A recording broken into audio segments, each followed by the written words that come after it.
आप सभी को नमस्कार। मैं क्लैरिफाई से प्रीति जगह। आज हम बात करने वाले हैं गांधी जी की हत्या के बारे में कि उनकी हत्या कैसे हुई और उनकी हत्या क्यों की गई। अतः उन्हें पता था कि पहले से कि अब वो मरने वाले, वो नहीं बचेंगे।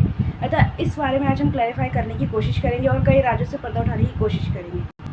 आज हम बात करने वाले हैं भारत के राष्ट्रपिता, जिन्हें राष्ट्रपिता की उपाधि दी गई है, जिन्हें सभी प्यार से बापू बापू कहकर बुलाया करते थे और जिनका नाम मोहनदास करमचंद गांधी था, जो गुजरात के पोरबंदर में 2 अक्टूबर 1869 में जिनका जन्म हुआ। आज हम महात्मा गांधी जी के बारे में बात करने वाले हैं। बात है 30 जनवरी 1948 की, जिस दिन हमेशा की तरह महात्मा गांधी जी अपने सारे काम जरूरी पूरे करके उनकी प्रेयर के लिए आते हैं तथा उस समय नथुराम गोडसे महात्मा गांधी जी के पास जाते हैं तो उनके सहकर्मियों को लगता है कि वह महात्मा गांधी जी के पैर छूने के लिए आ रहे हैं। जैसे ही उनके सहकर्मी उन्हें रोकने की कोशिश करते हैं, तुरंत नथुराम गोडसे अपनी पिस्तौल निकालते हैं और महात्मा गांधी जी के सीने पर एक गोली मारते हैं और 2 गोली उनके पेट पर मारते हैं, जिससे महात्मा गांधी जी की स्पॉट पर ही मृत्यु हो जाती है तथा तुरंत गोडसे जी को गिरफ्तार कर लिया जाता है। जिसके बाद महात्मा गांधी जी की हत्या हो जाती है और वह खत्म हो जाते हैं और पूरा देश विदेश उनके शोक में डूब जाता है और ये खबर हवा की तरह पूरे विश्व में फैल जाती है। पूरे विश्व में शांति का प्रतीक माने जाने वाले महात्मा गांधी जी का अंत इतना अशांतिपूर्ण रहेगा, ये किसी ने भी नहीं सोचा था तथा और इसके बाद तुरंत ही नथुराम गोडसे को गिरफ्तार कर लिया गया और उनसे पूछताछ की गई कि उन्होंने गांधी जी को क्यों मारा। जब उन्होंने अपना आखिरी बयान कहा तो उन्होंने कहा कि मैंने गांधी जी को नहीं मारा है, बल्कि मैंने वध किया है। ये बात सुनकर सभी आश्चर्य में आ गए। उन्होंने अपने अंतिम बयान में ऐसा क्यों कहा कि मैंने हत्या नहीं बल्कि वध किया, इस पे तो एक चौंकने वाली बात ही है। गोडसे ने कहा कि मेरी गोली एक ऐसे इंसान को लगी है जिसके नीति और निर्णय के कारण कई हिंदू करोड़ों लोगों को इसके लिए उनकी ज़िंदगी बर्बाद हुई है और उनकी हत्या हुई है तथा मैंने किसी गलत व्यक्ति पर गोली नहीं चलाई, बल्कि जिसके गलत निर्णय के कारण कई लोगों की जान चली गई है, उस व्यक्ति पर मैंने गोली चलाई है। आगे नथुराम गोडसे ने कहा कि ऐसा कोई कानून नहीं है जिसके अंतर्गत इन पर कार्रवाई करके इन्हें सजा दिलाई जाए, इसलिए मैंने इन पर घातक गोलियां चलाई। गोडसे के इस आखिरी बयान से एक बात सामने आती है कि गोडसे कभी भी गांधी जी के इस निर्णय से खुश नहीं थे तथा वे कभी भी उनके निर्णयों से सहमत नहीं हुए। जहां पूरा देश महात्मा गांधी जी की मृत्यु के शोक में डूबा था और उन्हें राष्ट्रपिता के दर्जा दिया गया था, वही दूसरे विरोधी लोग उनकी मृत्यु की खुशी बना रहे थे। यह एक सिक्के के 2 पहलुओं को दर्शाता है। कहा जाता है कि महात्मा गांधी जी को अपने मरने के पहले से ही आभास हो गया था कि अब वो नहीं बचेंगे, क्योंकि उन्होंने कई बार अपनी लोकसभा, जनसभा और समाचार पत्रों में भी इस बात का जिक्र किया है कि अब वो नहीं बचेंगे, क्योंकि वो कई ऐसी बातें बोला करते थे जिससे आभास होता था कि उन्हें पहले से ही आभास हो गया है कि अब वो नहीं बचेंगे। इसका मेन कारण ये रहा कि महात्मा गांधी जी के ऊपर 5 बार असफल हमले किए गए, जिसमें वह बच गए और 6ठी बार वह मृत्यु का शिकार हुए। ऐसा माना जाता है जब भारत पाकिस्तान का बंटवारा हुआ तो विरोधी इस निर्णय से खुश नहीं थे, क्योंकि उनका मानना था कि गांधी जी की ये नीति गलत है और हर लड़ाई अहिंसा और शांतिपूर्ण तरीके से नहीं जीती जा सकती। कभी कभी हिंसा करना भी जरूरी होता है लड़ाई जीतने के लिए।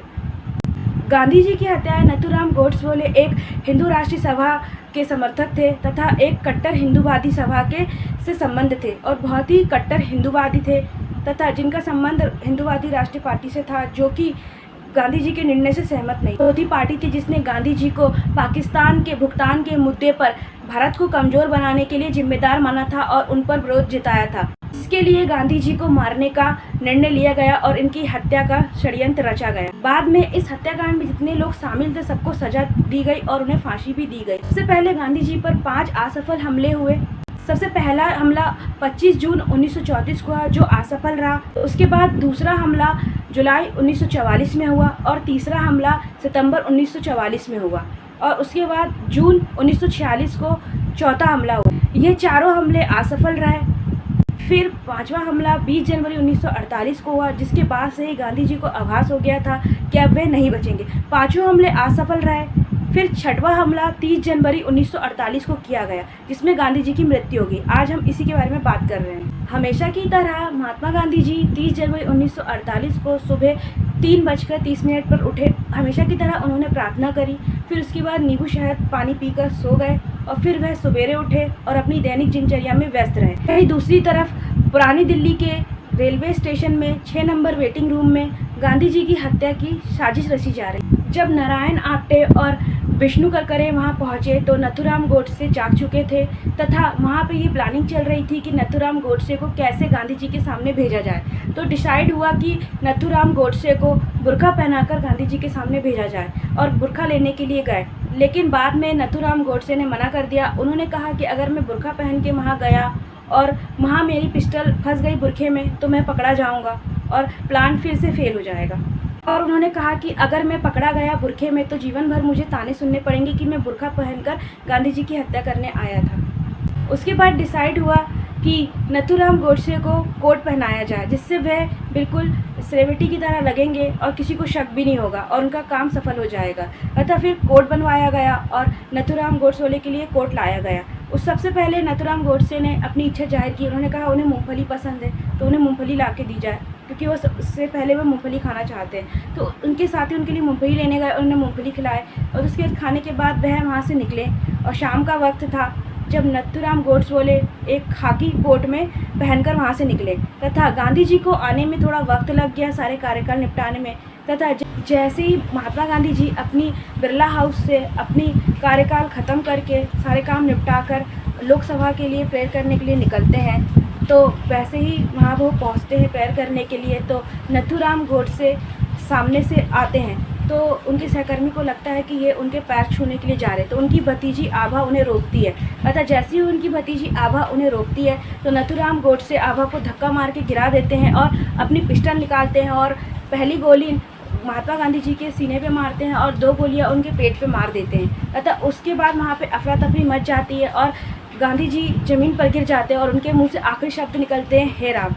जैसे ही अफरा तफरी मचती है और गांधी जी नीचे गिरते हैं अतः गांधी जी की घड़ी ज़मीन पे गिरी हुई गांधी जी की दूसरी भतीजी मनु को दिखती है और उसकी नज़र उस घड़ी पे पड़ती है। तो उस समय ठीक 5:17 का टाइम हो रहा होता है तथा और फिर उसी अफरा तफरी में गोडसे को पकड़ लिया जाता है और गोडसे के साथ कार्रवाई होती है और उससे बयान लिए जाते हैं। उसके बाद इनके सभी साथियों को पकड़ लिया जाता है और इन्हें फांसी की सज़ा सुनाई जाती है। गांधी जी की मौत की खबर हवा की तरह पूरे देश में विश्व में फैल जाती है जिससे पूरा देश शोक में डूब जाता है। 30 जनवरी 1948 को राष्ट्रपिता महात्मा गांधी जी की हत्या हो जाती है तथा जिसके अपराधी नथुराम गोडसे को और उनके साथियों को पकड़ लिया जाता है। उसके बाद उन्हें सज़ा सुनाई जाती है, कार्रवाई चलती है और उन्हें सभी को फांसी की सज़ा दी जाती है तथा महात्मा गांधी जी का मौत का रहस्य यहीं पर सुलझता है। और अगर आपको हमारी ये जानकारी अच्छी लगी हो तो प्लीज़ हमारे चैनल को सब्सक्राइब कीजिए। जब तक के लिए जय हिंद, जय भारत।